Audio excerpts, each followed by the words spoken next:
Hello guys! Welcome to my channel. So for today's video ay magluto tayo ng nilagang baboy. So ito ay kung ano yung mga nasa ref, yun lang ating lutuin guys. So hindi siya perfect yung ating ingredients. So meron tayong karne ng baboy dito. So ayan, nahugasan at na-slice na siya. So igisa na natin guys. Meron din tayong luya, sibuyas at bawang. So, umpisa na natin maggisa. So, para matanggal yung lansa, so isang kutsa muna natin. So, ayan, ilagay na natin yung ating luya at sibuyas. So, manipis yung ating kasirola guys, so kaya mausok. Then, ilagay natin yung ating bawang.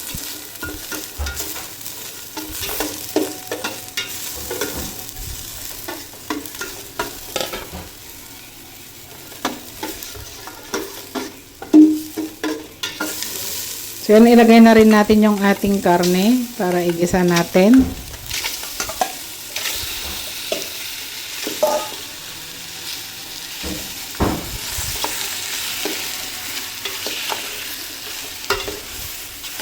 So, maganda yung ating ginamit na karne guys. Hindi siya mataba, hindi rin siya as in na malaman. So, balance lang siya. Saka yung malambot na parte ito.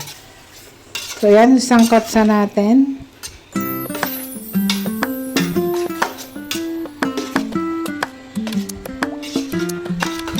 So, dahil tag-ulan ngayon, so tayo ay magluluto ng ulam na may sabaw. So, ayan, request nila, nilagang baboy daw.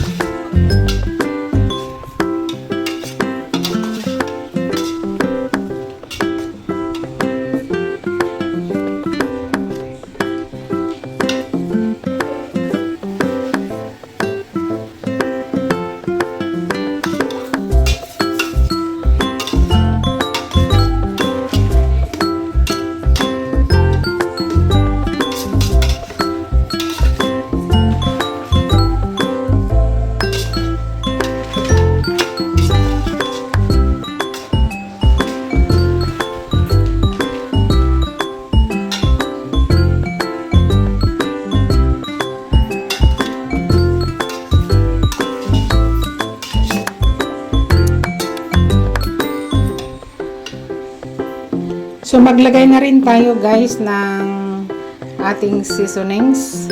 Mayroon tayong patis.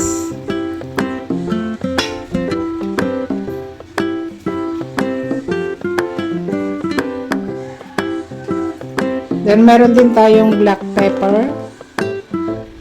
So, dagdagan natin ng white pepper powder para mas malasa pa siya.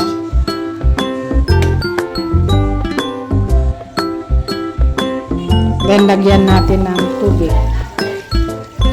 So, pakuluan natin to hanggang lumambot.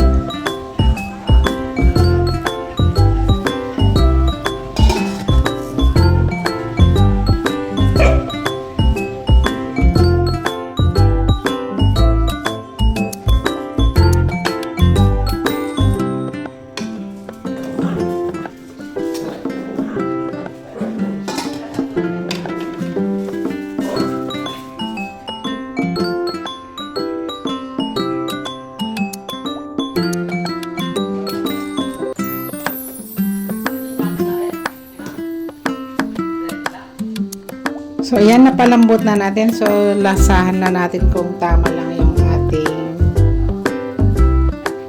lasa. So, ayan, medyo okay na siya. So, isunod natin ilagay yung ating gulay.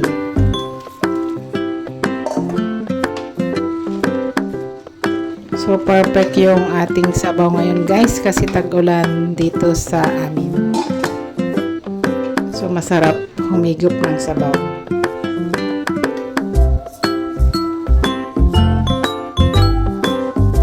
So, kahit anong gulay guys pwedeng gamitin. Kung walang repolyo, walang sitaw, walang sili, ito okay lang siya guys kung walang gabi. So umbok yung ginamit ko dyan guys na gulay.